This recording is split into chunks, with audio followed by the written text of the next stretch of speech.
Hi, welcome to another video.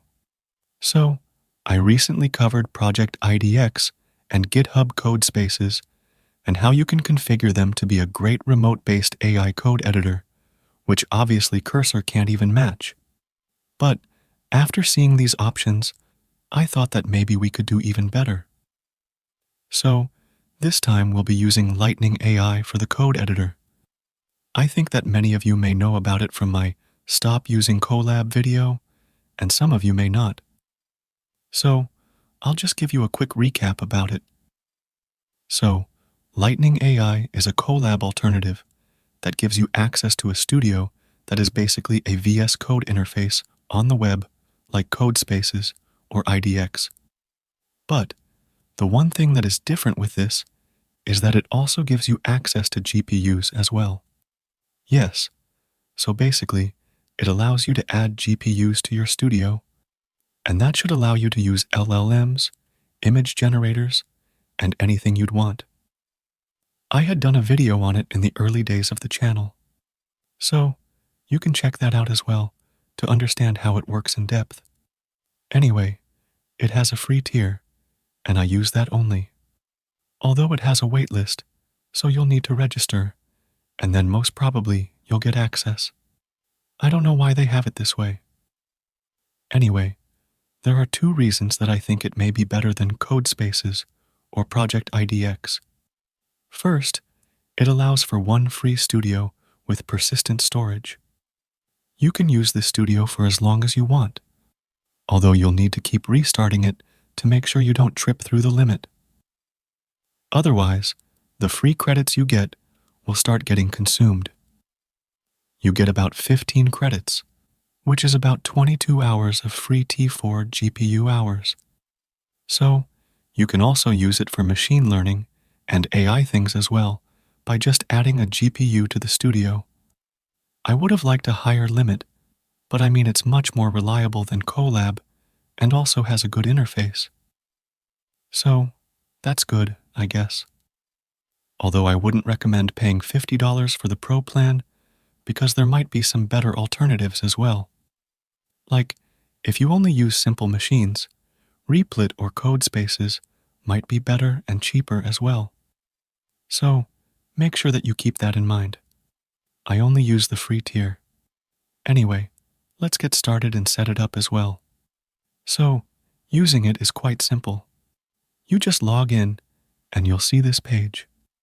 Here, just create a new studio, and once you do that, it will get started, and you'll see this interface. It doesn't take much time to spin up, so that's super cool. Anyway, here you can see the CPU usage and everything.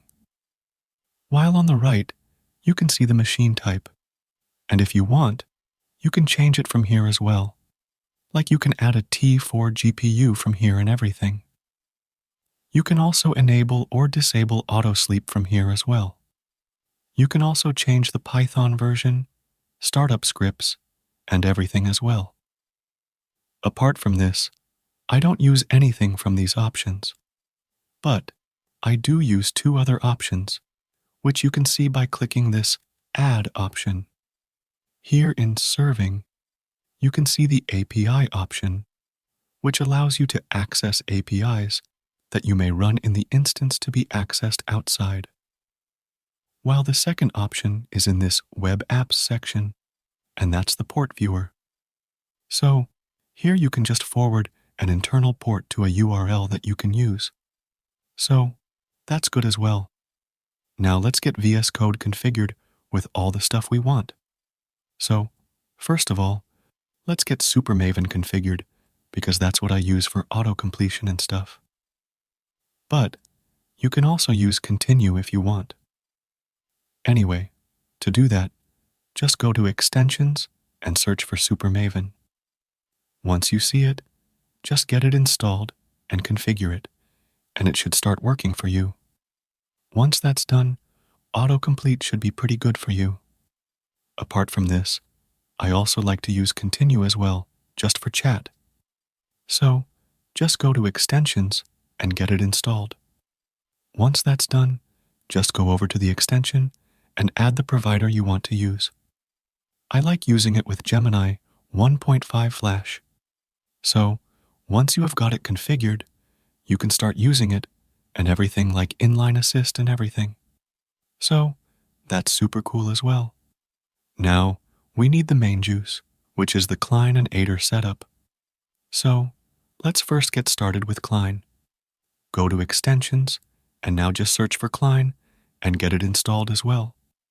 Once that's done, just go to Cline and get it installed as well. Now, just go to it and get it configured with your API keys, or you can also use it with Ollama if you add a GPU to your studio. So, that's cool as well. But that would consume your credits, so I wouldn't recommend that. Anyway, I have it configured with Gemini, but you can configure it with any model you want. Now, it's configured, so we can ask it to do anything. I'll be asking it to make a basic calculator app. Many people ask me why I create basic stuff with it. Well, that's because I'm not creating a $1 million startup app in every video.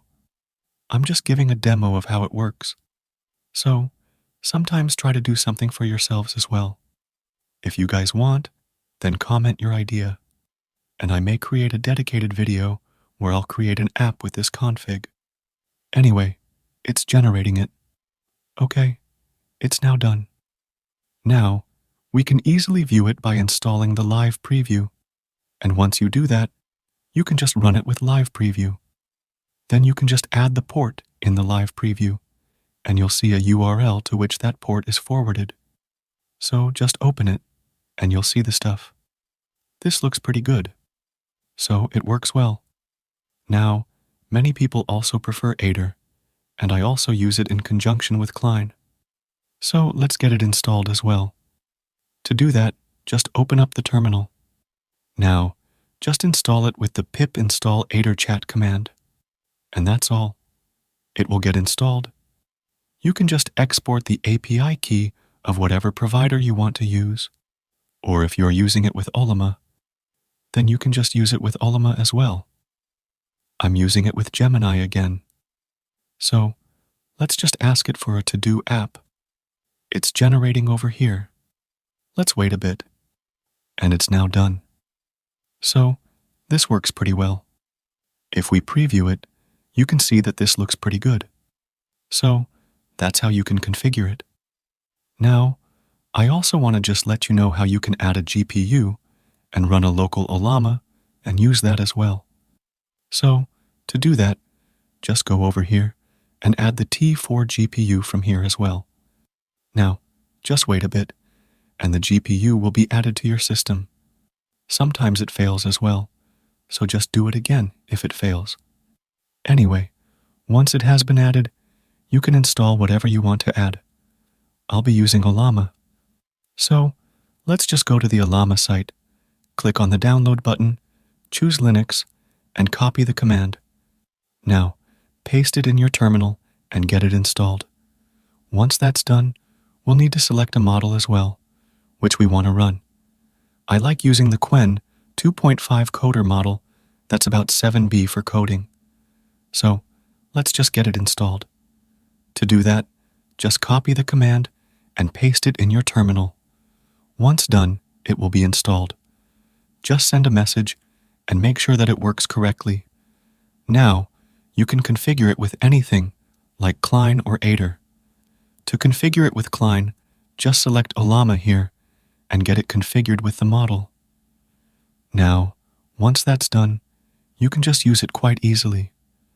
To configure it with Aider, just start Aider with the model name and Ollama provider, and you can start using it. I won't be creating anything right now, but you can go ahead and try it out as well. Although this will consume your credits, so only use it when necessary. Otherwise, just use it in the simple way without GPU, and just keep it in auto sleep, and it should turn itself off during inactivity and everything like that. So, this is pretty good for sure. This is how you can set up a really great AI editor that also gives you GPU options and everything. Overall, it's pretty cool. Anyway, let me know your thoughts in the comments. If you liked this video, consider donating to my channel through the Super Thanks option below, or you can also consider becoming a member by clicking the Join button. Also, give this video a thumbs up and subscribe to my channel. I'll see you in the next video. Till then, bye.